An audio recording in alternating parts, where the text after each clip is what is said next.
क्या आपको भी कभी ऐसा लगता है कि भगवान आपकी सुनते ही नहीं? आप रोज भगवान के सामने हाथ जोड़ते हैं, रो रो कर प्रार्थना करते हैं, कहते हैं हे भगवान बस मेरी ये एक परेशानी दूर कर दो। लेकिन दिन बीत जाते हैं, महीने बीत जाते हैं, कभी कभी साल भी बीत जाते हैं, फिर भी कुछ नहीं बदलता। तब मन में एक सवाल उठता है, क्या भगवान मेरी सुनते ही नहीं? क्या भगवान मुझसे नाराज है? अगर आपके मन में भी कभी ये सवाल आया है तो आज की इस वीडियो को आखिर तक जरूर देखिए, क्योंकि हो सकता है आज आपको अपने जीवन का सबसे बड़ा जवाब मिल जाए। दोस्तों, सबसे पहले एक बात समझिए, भगवान कभी भी किसी की प्रार्थना को अनसुना नहीं करते। वो हर आवाज़ सुनते हैं, लेकिन हर प्रार्थना पूरी उसी समय नहीं करते जिस समय हम चाहते हैं। एक छोटी सी बात बताइए, अगर 5 साल का बच्चा अपने पिता से कहे पापा मुझे अभी बाइक चलानी है, चाबी दे दो, तो क्या एक अच्छा पिता उसे चाबी दे देगा?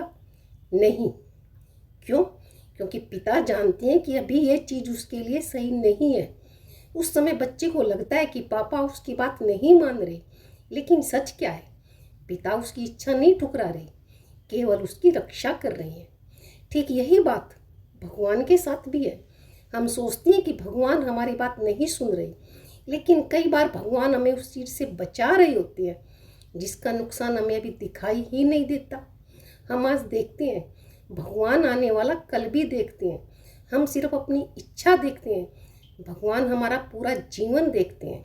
दोस्तों, एक और बात, कई बार भगवान से मांगते तो बहुत है, लेकिन अपने कर्मों को बदलना ही नहीं चाहते। हम चाहते हैं कि बिना बदले हमारी किस्मत बदल जाए, लेकिन श्री कृष्ण ने गीता में यही तो सिखाया है कि मनुष्य का अधिकार केवल कर्म पर है, फल पर नहीं। इसीलिए पहले अपने कर्म अच्छे बनाइए, ईमानदारी से मेहनत कीजिए, किसी का बुरा मत कीजिए और फिर धैर्य रखिए। याद रखिए, भगवान कभी देर नहीं करते, वो सही समय का इंतजार करते हैं। एक किसान आज बीज बोकर कल फसल नहीं काट सकता, उसे पानी देना पड़ता है, धैर्य रखना पड़ता है और सही समय का इंतजार करना पड़ता है। ठीक वैसे ही आपकी मेहनत, आपकी प्रार्थना और आपके अच्छे कर्म भी एक बीज की तरह हैं। उनका फल भी सही समय पर ही मिलता है। और हाँ, अगर आज आपकी ज़िंदगी में दुख है, अगर बार बार असफलता मिल रही है, अगर आपके अपने ही आपको नहीं समझ रहे हैं, तो इसका मतलब ये नहीं है कि भगवान ने आपको छोड़ दिया है। हो सकता है भगवान आपको उस मंजिल के लिए तैयार कर रहे हो जहाँ पहुँचने के बाद आप खुद कहेंगे, भगवान अगर आपने मुझे उस समय सब कुछ दे दिया होता तो शायद मैं इसे संभाल ही नहीं पाता। इसीलिए शिकायत करना छोड़ दीजिए, भगवान पर भरोसा रखिए, अच्छे कर्म करते रहिए, धैर्य रखिए, क्योंकि जब भगवान देते हैं तो इंसान की सोच से भी ज़्यादा देते हैं। और हमेशा याद रखिए, भगवान चुप हो सकते हैं लेकिन कभी दूर नहीं होते।